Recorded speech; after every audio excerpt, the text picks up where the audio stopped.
Vamos à entrevista de hoje agora. A reação ao racismo não é novidade para o movimento negro brasileiro, que resiste desde sempre às diferentes formas em que ele se manifesta.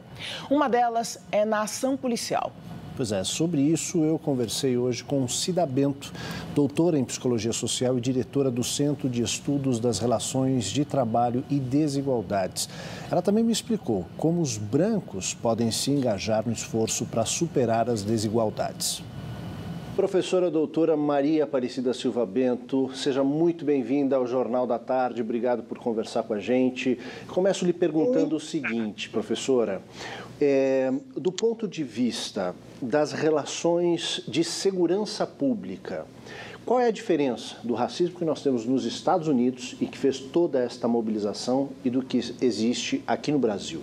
Entendo eu que você tem violência racial muito pesada lá e aqui. E se você quiser saber dos movimentos negros mais fortes que surgiram, eles surgiram a partir de assassinatos de jovens negros. Então você tem a mesma violência e independente da estrutura das polícias, o racismo, ele como que dirige a violência contra a criança negra e a juventude negra, principalmente os meninos negros. Você tem mesmo um alvo que, diante de qualquer pretexto, vai ser abatido.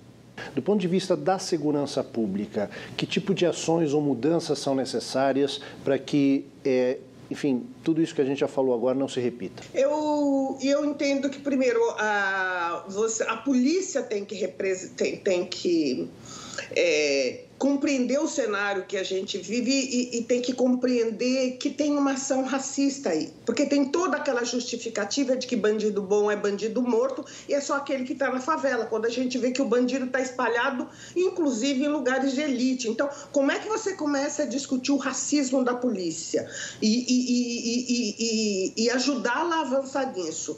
O segundo ponto que eu acho é você ter um judiciário que funcione, uma corregedoria que funcione, que possibilite as pessoas compreender que o racismo, o assassinato de jovens negros, o genocídio, vai ser punido sim, vai ser punido. Não cabe premiar e policiais serem promovidos, serem homenageados porque mataram jovens negros. O Fórum Brasileiro de Segurança Pública tem um dado, quando a gente fala sobre as mortes negras, às vezes a gente esquece a morte também dos policiais. Segundo esses dados, 37% das polícias é formada por negros, e isso é uma autodeclaração que às vezes embranquece um pouco a pesquisa, né?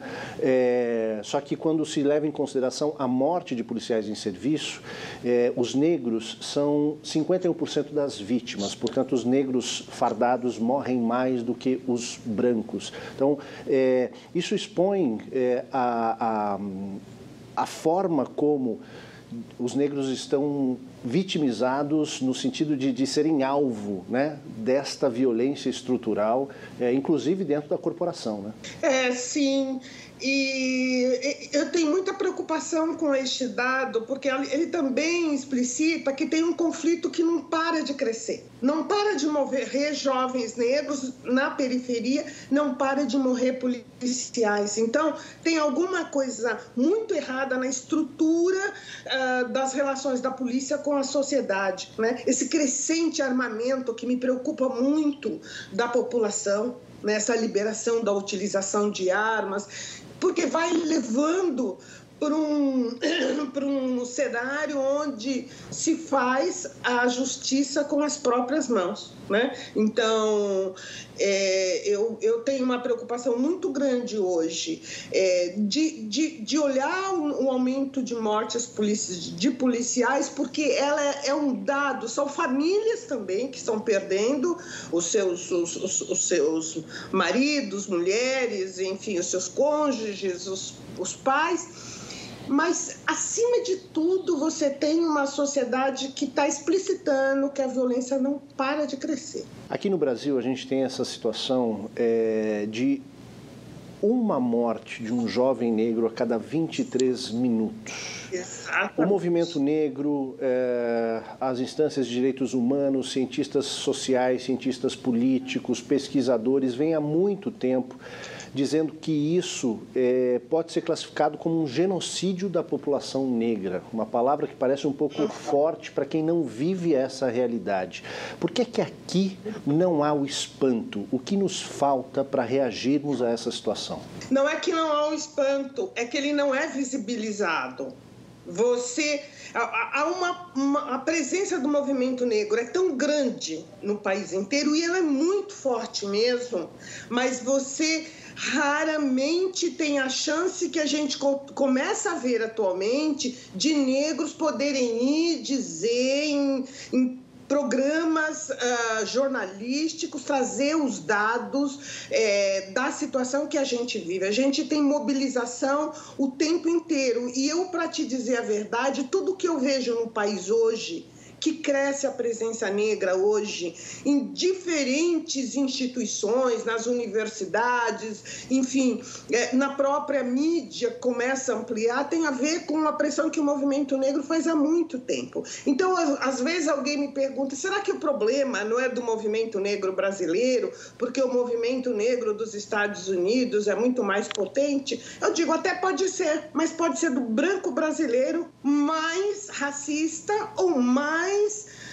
buscando mais invisibilizar o negro do que o branco norte-americano. Eu preciso olhar, no mínimo, para os dois lados. Você concorda? Sem dúvida. E aí a senhora me dá uma chance de fazer essa pergunta do meu ponto de vista branco. Como é que o enfrentamento a esta situação de racismo pode ser feita de mãos dadas? Tem coisas muito interessantes que são possíveis de fazer pelas diferentes instituições e que vão incidir na violência também. Porque você vai convir comigo, se você amplia o espaço de trabalho, se você cria condições para as pessoas poderem estudar, poderem ter saúde, serviço de saúde, se você faz produtos que contemplam também a população negra, se os serviços da sua empresa prestam atenção cuidam dessa população também, você tem uma população muito mais fortalecida para usufruir daquilo que as instituições deveriam oferecer para todo brasileiro. Então, eu efetivamente faço isso há mais de 20 anos e vejo mudanças e é junto mesmo. E é junto, é no cotidiano, é dentro das instituições. Professora Cida Bento, muito obrigado. A gente torce e trabalha para que a gente consiga chegar nesse lugar de consenso e superação de todos esses problemas. Uma ótima tarde para a senhora. Muito carinho, muito obrigada a você, querido. Muito obrigada.